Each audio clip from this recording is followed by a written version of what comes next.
안녕하세요. 이번 시간은 경제수학 3차 시 퍼센트와 퍼센트 포인트와 비율에 대해서 알아보도록 하겠습니다. 생각여기를 보면 이제 재미난 질문이 하나 나와요. 5%에서 1% 상승하면 전체는 몇 퍼센트인지 계산해 보아라. 또한 5%에서 1% 포인트 상승하면 전체는 몇 퍼센트인가? 이게 뭐가 다른 말이지? 라고 생각할 수도 있는데요. 몇 년 전 수능에서 영어 지문으로 기억을 하는데 그 지문에서 퍼센트와 퍼센트 포인트 때문에 굉장히 혼돈을 준 사건이 한번 있었습니다. 퍼센트와 퍼센트 포인트가 뭔지 같이 한번 알아보도록 하겠습니다. 밑에 보니까 뉴스 기사가 하나 나와요. 이번 주에는 이라크의 혼란과 국제 유가의 상승으로 주가가 1300포인트에서 10% 하락했습니다. 다음 주 주가의 방향에 대해 가나증권의 김 부장은 전 세계적인 지구온난화로 인해 날씨가 따뜻하여 석유 소비량이 감소한 반면에 미국의 석유 비축량이 늘어나기 때문에 유가가 안정세로 돌아서면서 다음 주에는 종합주가지수도 10% 정도 다시 오를 것으로 예상했습니다. 예상대로 주가가 10% 오른다고 해도 다음 주에 1300포인트를 회복하기는 힘들 것으로 보입니다. 어떤 친구들은 이게 당연하다고 생각할 수 있는데 어떤 친구들은 1300포인트에서 10% 하락했고 다시 10% 상승하면 1300 아니야? 라고 생각할 수도 있거든요. 자, 이걸 한번 간단히 생각을 해볼게요. 1300포인트에서요. 펜의 색깔을 다시 바꿔보고요. 1300포인트에서 10% 하락을 한다는 얘기는요. 얼마가 하락하는 건가요? 10%가 130포인트가 하락이 되겠죠. 그러니까 1300에서 130을 빼게 되면은 1170포인트가 떨어진 주가가 되는 거죠. 종합주가지수가 되는데요. 다시 어떻게 된대요? 10% 오를 것으로 예상을 했대요. 그러면 10%이 수치의 기준점의 10%면은 117이 되는 거죠. 그러니까 결국 얼마큼밖에 안 오르는 거예요? 여기에 117을 더한 1287까지만 오르게 되는 거겠죠. 뭐가 다른가요? 기준점이 다른 거죠. 처음에는 1300을 기준으로 10% 하락을 한 거고요. 다음에는 1170을 기준으로 10%가 오르는 거기 때문에 두 가지의 기준점이 다르게 됩니다. 기준점이 다르게 되면은 당연히 계산값도 다를 수밖에 없는 거죠. 밑에 내용들이 그런 내용들이 되는 거거든요. 그래서 우리가 알고 있는 종합주가지수 1287 그렇고요. 그래서 이제 퍼센트라는 게 된 거고요. 이런 퍼센트 말고요. 여기서부터 한번 볼게요. 퍼센트는 두 개 혹은 그 이상의 숫자를 상대적 크기로 명확하게 표현하기 위해서 주로 사용하는 거고요. 먼저 기준에는 한 숫자를 100으로 만들고 다른 숫자를 100에 대한 비율의 숫자로 바꾸면 상대적 크기를 한눈에 볼 수 있다. 여기 중요한 말 나오죠. 기준이 되는 숫자를 100으로 만들어요. 그래서 분모로 가게 되는 거예요. 100. 그죠? 그 다음에 다른 숫자를 100에 대한 비율의 숫자로 환산하면 만약 50이다 그러면 어떻게 되는 거예요? 50%가 되는 거죠. 그죠? 그래서 50만큼 올라가겠구나 뭐 이렇게 하는 거죠. 그래서 시간의 흐름에 따른 숫자의 변화가 관심의 대상이 되는 경우가 많다. 그런데 그 관심의 대상이 되는 숫자가 퍼센트로 표시된 것일 때에는 이 퍼센트의 변화를 퍼센트 포인트라고 한다. 중요한 말이 나왔어요. 퍼센트 포인트가 뭐래요? 퍼센트 포인트는 관심의 대상이 되는 숫자가요, 퍼센트로 표현되는 거예요. 이 값은 연산이 가능한 값은 아니에요. 일단 기본적으로 연산을 하려면 어떻게 바꿔야 돼요, 여러분? 수로 바꿔줘야 되죠. 수 50%라는 거는요, 수에서는 0.5에 해당되는 값이에요. 수로 바꿔줘야 연산이 되는데 퍼센트 자체를 연산을 되게끔 바꿔주려고 하는 거거든요. 그런 거를 이제 퍼센트 포인트라는 개념을 도입을 한 거예요. 다시 말해 퍼센트를 직접 비교할 때 만약 그 기준이 같다면, 중요한 거예요. 기준이 같다면 퍼센트를 보통의 숫자와 마찬가지로 서로 더하거나 뺄 수 있다. 즉 연산을 할 수 있다는 얘기가 되겠죠. 그리고 앞에서 연산 별거 아닌 것 같지만 수가 되어야만 연산이 가능한 거거든요. 그렇기 때문에 퍼센트는 기준값이 달라졌기 때문에 연산할 수 없었다면 이 퍼센트와 퍼센트끼리 연산을 해주기 위해서 기준만 같다면 연산을 할 수 있다. 그리고 그 개념을 퍼센트 포인트라고 부르자. 이렇게 된 거예요. 이때 두 퍼센트의 차이를 퍼센트 포인트라고 하고요. 예를 들어서 실업률이 지난 5년 동안 2.1%에서 3.1%로 증가했을 경우에 퍼센트의 변화는 다음과 같이 두 가지로 나타낼 수 있어요. 제일 간단한 방법이죠. 지난 5년 동안 실업률이 몇 퍼센트 포인트요? 같은 기준으로 보면 되니까 1% 포인트 증가했다라고 얘기할 수 있는 거고요. 또 다른 방법은 지난 5년 동안의 실업률이 약 48%, 어렵죠. 2.1%에 48%가 증가하면 3.1%가 되는 거예요. 그죠? 대략이지만 이렇게 두 가지로 얘기할 수가 있습니다. 그러면 앞에 여러분 생각열기에 대한 질문도 할 수 있겠죠. 네.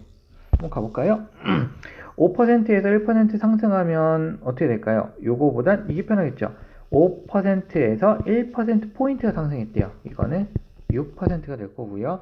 5%에서 1%면 얼마예요? 지울까? 5%에서 1%니까 이건 연산이 안 되죠. 곱하기로 연산을 이렇게 바꿔야 되니까 0.05가 되겠네요. 따라서 5.05%가 되겠죠. 얘는요. 네, 이렇게 계산이 되는 거예요. 자, 이제 5번 볼게요. 50%에서 60%로 증가했다는 표현을요, 10% 증가했다라고 하면 안 된대요. 어떻게 해야 될까요? 50%에서 60%로 했으면 얼만큼이요? 50에서 10만큼이 증가한 거잖아요. 그래서 기준점 이렇게 하면은 20이 되겠죠. 그래서 20% 증가하였다. 또는 얼마요? 50에서 60이니까 10% 포인트가 증가하였다. 이렇게 얘기를 하면 되겠죠. 2%에서 1%로 감소하였다. 이거는 1% 감소했다는 틀린 표현이죠. 어떻게 표현한 게 맞아요? 1% 포인트 감소하였다. 이게 맞는 표현이죠. 그리고 또는 2에서 1. 2에서 1이면은 절반이죠. 기준점이 2예요. 거기다 100을 곱하면 실제 비율이 나오는 거죠. 그래서 50%가 감소했다라고 얘기해도 되고요. 50%니까 한국말로 뭐 절반 감소했다, 반절로 감소했다 이런 말도 가능하겠죠. 자, 문제 3번 풀어볼게요. 작년 실업률이 10%래요. 올해 실업률이요 4%포인트 감소했다면 이것은 실업률 몇 %예요? 6%라는 의미가 되겠죠. 만약 올해 실업률이 4% 감소했다면은요, 실업률이 얼마인지 구해달래요. 어떻게 구해요? 10%가 대상이죠. 이게 4% 감소한 거니까 얼마예요? 100분의 4만큼이 감소하는 거죠. 그 얼마 나올까요? 100분의 4면은 1 곱하기 10분의 4랑 같은 거니까 0.4%가 준 거겠죠. 따라서 10%에서 얼마예요? 0.4. 이렇게 해서 이건 가요. 10에서 그냥 숫자만 쓸까요? 얼마예요? 9.6%가 실업률이 되겠죠. 그러니까 4%포인트 감소했다는 것과 4% 감소, 4% 감소했다는 것은 어마어마한 차이가 날 수가 있는 거예요. 그래서 용어를 여러분이 정확히 알고 있어야 될 것 같습니다. 자, 비례로 갈게요. 비례. 비례 우리 알고 있어요. 분수와 분수의 계산은 까다롭지만요. 이제 비에서 관계식을 하나 만들어 놓으면 좀 편하거든요. 큰 톱니바퀴가 한 바퀴 돌 때 작은 톱니가 세 바퀴 돈다. 이거를 B로만 여러분이 나타낼 수 있다면, 즉 Y는 3X라는 이 식을 안다면은요, 톱니바퀴가 세 바퀴 돌면 얼마요? 작은 것 9바퀴. 9번 돌면 27바퀴. 그럼 100번 돌면 어떻게 되나요? 큰 톱니바퀴가 100번 돌면 작은 톱니바퀴는 300번. 거꾸로도 할 수 있죠. 작은 게 몇 번 할까요? 290번 갈까요? 290번 돌면 큰 거는, 작은 게 290이 돌면 큰 건 90번 돌면 되겠죠. 이렇게 관계식을 안다면, 네, 즉 여기 비례를 안다면 간단하게 계산할 수가 있을 거예요. 변화하는 두 양이 있을 때요, 이렇게 되는 거고요. 그래서 어떤 관계가 한쪽 양이 2배, 3배 이런 식으로 똑같이 가는 거는, 증가할 때 상대방도 증가하는 거는 정비례. 한쪽이 증가하는데 다른 쪽 양은 반대로 감소하면은 반비례라고 얘기를 하게 돼요. 그래서 정비례는 y는 3x 이런 식으로 되고요. 그럼 반비례 그래프는 이런 그래프가 나오게 되죠. 요거는 중학교 때 많이 배웠죠. 그래서 다음 식에 해당하는 그래프를 그려라 그러면 이런 그래프를 그려 주시면 됩니다. 요거 봐도 어때요? 하나 상승할 때마다 증가폭이 크니까 증가를 많이 하겠구나. 1이 증가할 때마다 증가폭이 작으니까 많이 증가하지 않는구나. 상대적으로. 즉 기울기가 급하면 많이 증가할 거고요. 기울기가 작으면 작게 증가할 거예요. 반비례 그래프는 이렇게 되겠죠. 자, 이제 비례 배분인데요. 여러분이 어떤 걸로 이해를 해도 상관은 없어요. 하지만 가장 많이 쓰는 거는 가장 유용한 걸로 할까요? 유용한 거는 세 번째 방법인 것 같아요. 한번 볼까요? 두 사람 A와 B가 어떤 물건 15개를 일정한 B로 나누어 가지려고 한대요. B를 이용한 방법을 보니까는요. 어떤 두 사람의 물건을 1대2로 나누어 갖는다면 B는요. A의 2배를 갖게 되는 거죠. 그러니까 A는 5개, B는 10개를 가지면 된다.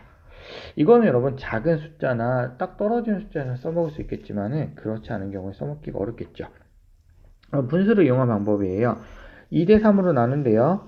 전체가 얼마인가요? 2와 3이 값이니까 그죠? 전체는 5가 되는 거죠. 여러분 이런 거 해본 적 있죠? A 대 B는 2대 3이면 이걸 수로 바꾸고 싶으면 K라고 두면 되죠. 그러면 A는 2K, B는 3K. 전체가 얼마예요? 5K예요. 간단하게 얘기하면요. 이 두 개를 더하면 전체가 돼요. 그래서 A는 5분의 2, B는 5분의 3. 전체가 15개니까는요. 이렇게 곱해서 A는 6개, B는 9개. 이렇게 나누면 되겠죠. 비례 배분을 이용하는 방법인데요. 이 비례 배분이 그냥 총량을 계산하는 방법이거든요. 그래서 2대 3이면은 전체가 2 더하기 3인 5다. 5개 중에 2개다. 5개 중에 3개다 해서 여기 있는 B를 조금 상세하게 계산할 수 있는 방법이라고 생각하시면 될 것 같습니다. 그래서 비례 배분을 이용한 방법이요. 가장 널리 쓰기가 편해요. 자, 예제 7번 볼까요? 두 사람 A와 B가 조개 35개를 3대 4로 나누어 갔는데요. 전체 얼마요? 7. 그죠? 그러니까 A는 35개 중에서요. 전체 7개, 3 더하기 4 안 해도 되죠? 7개 중에 3개를 가져가니까 15개고요. B는 전체 35개 중에서 전체 7개죠. 7개 중에 4개만큼 할당되니까는 20개. 이렇게 계산하시면 됩니다. 물론 7은 어떻게 나온 거예요? 3 더하기 4. 문제 4번이네요. 3개의 어항 PQR이 있대요. 어항 3개가 있어요. 각 어항에 동일한 양의 물을 넣었더니 P는 어항 전체의 4분의 1. 어떤 P라는 어항이 있는데요. 여기는 4분의 1만큼의 물이 찼대요. Q는요, 전체 어항에요. 3분의, 이건 4분의 1이고요. 이건 3분의 2만큼이 찼대요. 네. 또 어떤 어항이 있는데요. 이 어항은요, 5분의 4만큼이 찼대요. 네. 어항의 크기를 B로 나타내 달래요. 누가 제일 크냐 하면 이건 뭐 답이 나오죠. P가 제일 크고 Q가 그 다음 크고 R이 그 다음 작겠죠. 이거 어떻게 나타낼까요? 각각의 PQR, 이걸 이제 수학적으로 해결하려면 이제 문자부터 잡아야 되거든요. PQR 어항에요.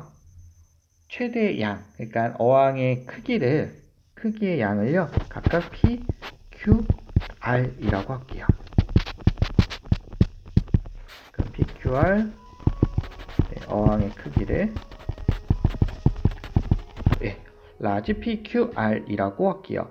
그러면 라지 스몰로 갈까요? PQR이라고 둘게요. 그러면 뭐가 같은 거예요? P 어항 전체의 4분의 1과 Q 어항의 3분의 2와 R 어항의 5분의 4가 같다는 거죠. 이걸 가지고 이제 비례식을 나타내면 답이 될 거예요. 근데 일단 여러분 간단하게 바꾸려면은 분모가 맞아 떨어져야 되거든요. 그렇게 해서 두 개 바꾸는 방법도 있고 풀이를 보시면 한 번에 가는 방법도 있는데요.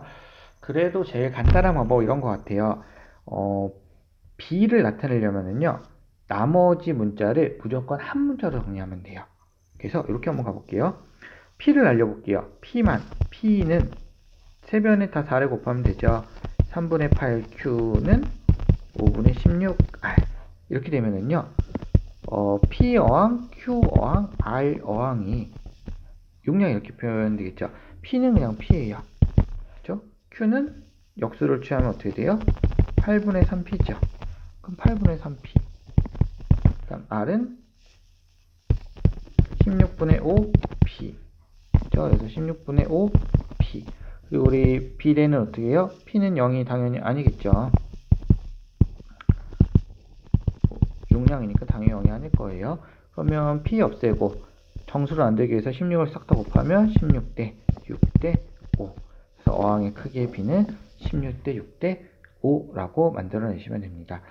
여러분 그 뭔가를 만들어낼 때요, 기준점이라는 게 굉장히 중요하거든요. 그 기준점이라는 내용을 좀 잘 활용해서 문제를 푸셨으면 좋겠습니다. 그래도 단원이 이제 끝나가고 있어요. 네. 경제지표 단원인데요. 여기서는 여러분 간단한 수학적으로 계산할 수 있는 방법과 그 다음에 용어 몇 개를 좀 잘 기억하셨으면 좋겠어요. 그래서 GDP 모두 배웠었죠. GDP도 배웠고 GNP, 그 다음 GNI 각각이 좀 뭘 얘기하는지 알아주셨으면 좋겠고요. 경제성장률 어떻게 계산하는지, 국민 총소득, 국민 총생산 다 나오네요. 그래서 한 번씩 읽고 정리해보면 좋을 것 같습니다. 자, 오늘 수업은 여기까지 하고요. 다음 시간에 이제 환율에 대해서 배우는데요. 거기 보면은 이제 환율 수수료 계산한 것도 나와요. 네, 여러분 해외여행 갈 때 꼭 필요하겠죠. 그래서 환율 다음 시간은 환율부터 다시 들어가도록 하겠습니다. 수고하셨습니다.